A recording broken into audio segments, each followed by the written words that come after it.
Hi ladies, de Havilland Ford here. I want to take a few minutes to post this video. First, I want to say I am very excited about what I'm going to talk about today. Of all the videos I posted, this just is part of my passion. It really does move me, and I'm going to share with you in a few minutes on the topic of this video because I have yet to find YouTube videos on it. When I go on YouTube, I can find anywhere from a range of hair products to makeup to how to lose weight to you name it. But the topic of being a homemaker.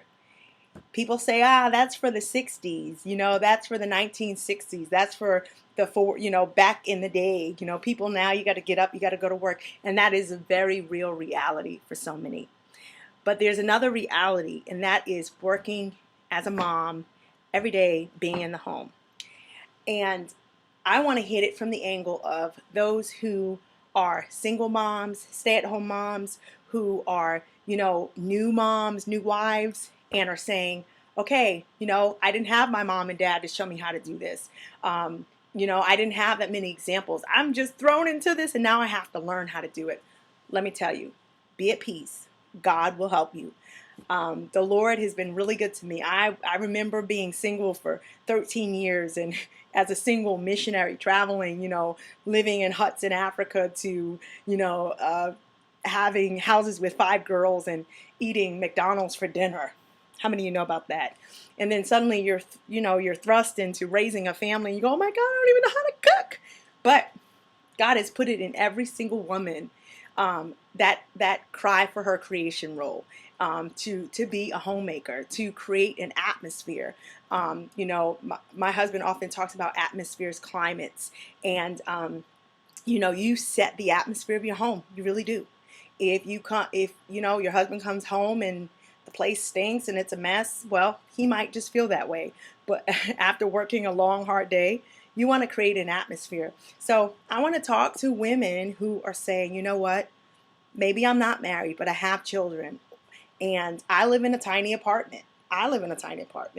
And I want my tiny apartment to feel like a piece of heaven. You may not have the money, or you can't afford a American dream house, but you can make your home a dwelling place for the Lord, and you can also make it a resting place for your family. And I'm going to share a few tips, things that I'm learning. First, I'm going to give 3 tips as I go along. The first thing is, if you're a single mom, or even if you're a mom, stay-at-home mom, you need to surround yourself with women that you aspire to be like. Those that you see are, you go into their home and you're going, I want that atmosphere in my home. Or I love how she talks to her husband. I see how she, cleans and cooks and prepares her home and, takes care of her children. Proverbs 31 woman. That's what I aspire to be like. Some of you might go, okay, this video's whack. What does it have to do? We're seeing so much going on in the earth, and times are so tough, and the economy, with everything going on around us. What does being a homemaker have to do with anything? First, I'm going to tell you, the number one plan of the enemy is to attack the home. He's attacking creation roles. He's attacking identity, where from, you name it, from the confused gender, the agenda, you know what I mean? And there's the confusion, and he's going after our children, and there's just so much going on. Can you imagine having that stress in your home? Um, you got to declutter your house, and you got to make a place for the presence of God in your family to dwell in. And I've learned this, and I'm learning this, and I want to say it's awesome. It's challenging at times. There's times you're going to be like, I don't feel like cooking. I don't feel like cleaning. Why do I have to do this? What does this have to do with God? Or this is not successful, or I'm not working, I don't have a job in corporate America, and you're not getting the praises of people around you, when you're changing that poopy diaper, or you're, whatever it is you're doing. But great is your reward in heaven. It's awesome. So a few tips to creating an atmosphere. Number 1 is prayer. You want to saturate your house with intercession. Whether you're washing dishes, or you're cleaning toilets, or you're changing diapers, or you're taking care of a sick baby like I am, You want to constantly be in the spirit. You know, and I don't mean like walking around the house praying in tongues every 5 minutes.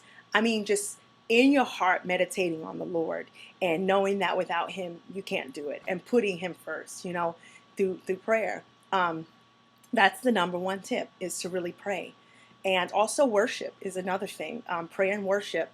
You know, putting worship music on in your home, having your home saturated, you know, and you don't have to have it on 24/7, but you know, I don't play secular music in my home. Now, everybody's different, you know, but for me, I want to keep the place, you know, I want to keep the atmosphere right.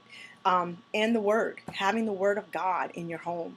These are three spiritual, just, you know, having the word, worship, and prayer. That is so powerful. I just think that's such a powerful thing. And now, the natural realm, what does that look like?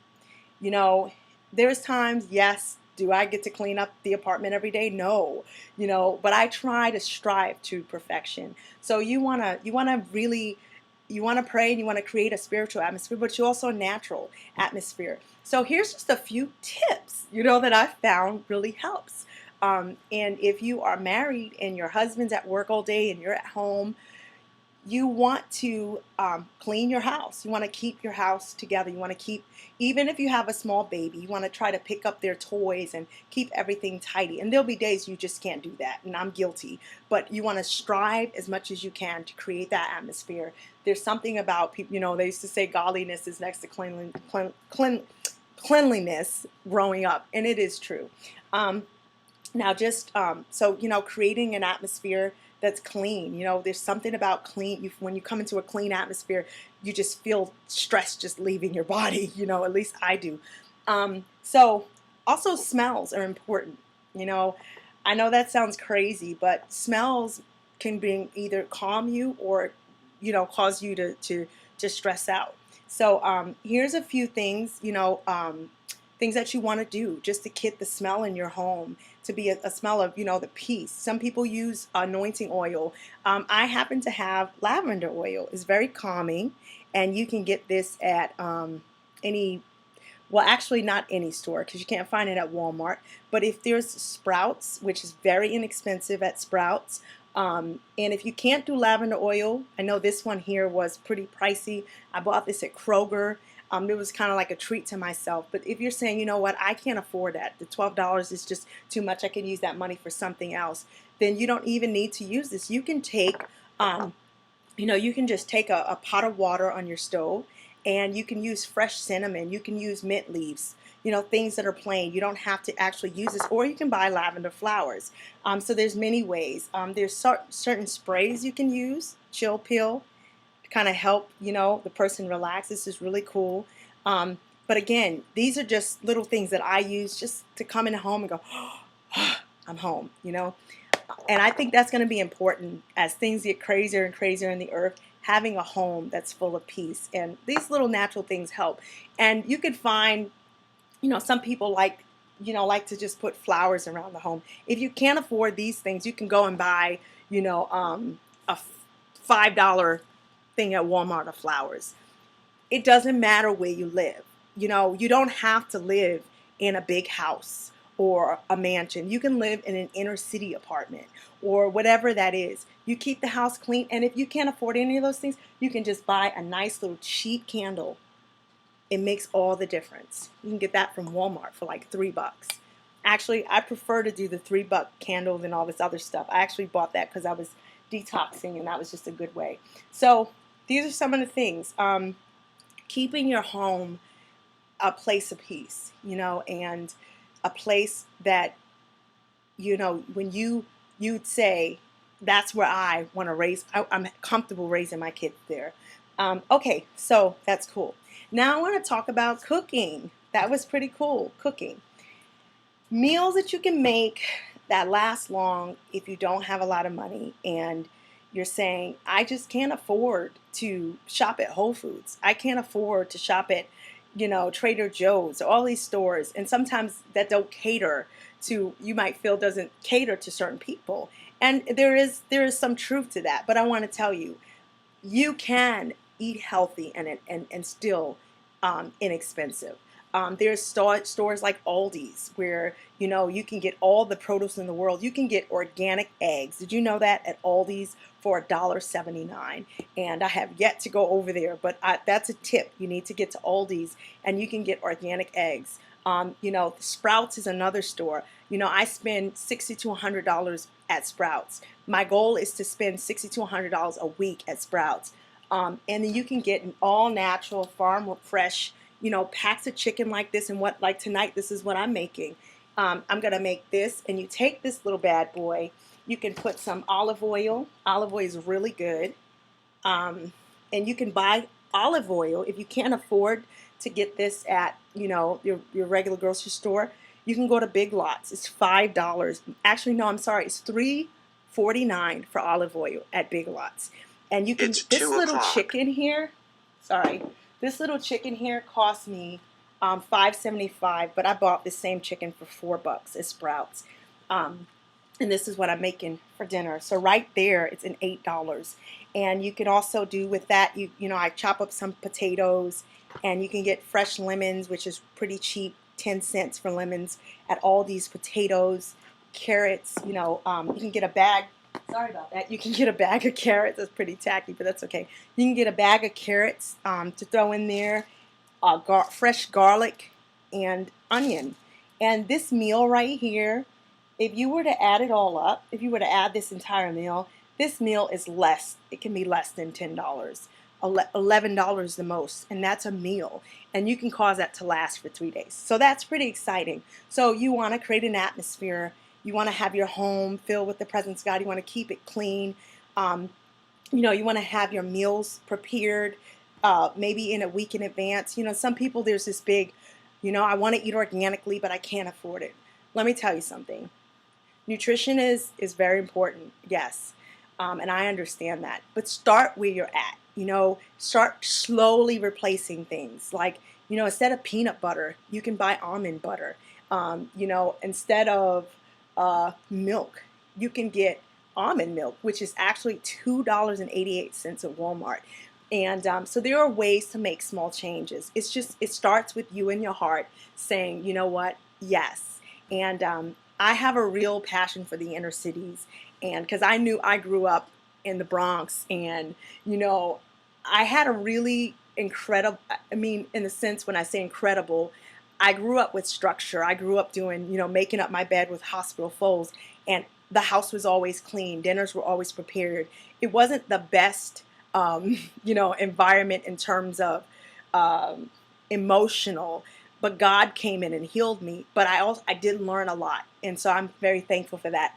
But there's some things you just don't learn. You don't learn. You don't know, and until you're taught. So I just, you know, my biggest thing in life is whatever I get, what helps, and I want to help other people. I don't want to be one of those people, you know, that live in my little world, and you know, I shop in my grocery store. I come and make my meals, and it's all about me, me, me, and I never help anyone out. So that's food, that's fun. Lastly, we're almost done. I know this is a long, long, long one, but this is really cool. Presentation. Right now, I know I don't have on jewelry, and my nails are really jacked up, so I probably shouldn't talk about presentation, but I'm going to talk about it anyway. So, because there's just times, the reality is you don't get to paint your nails every day. You know what I mean? It just doesn't happen. But what you can do, you know, you want to keep your hair decent. You want to keep your, you know, your face done or washed or clean, makeup. You know, if you can, throw some lipstick on before your husband comes home. Things that you can just do. You want to keep yourself presentable, you know, and there's times where you're not going to be able to do that. You're just, oh my God, the baby's sick. He needs his diaper change. You know, but you want to strive to perfection. And I'm not talking about nails like this, okay? No. You want to get those done eventually to have them for it. So anyway, yeah, that's what I want to do. And I want to do these little videos, you know, maybe once a month. And if you're saying, you know what, I'm a new mom, you know, I'm a single mom. You know, I have all these questions. I have all these things.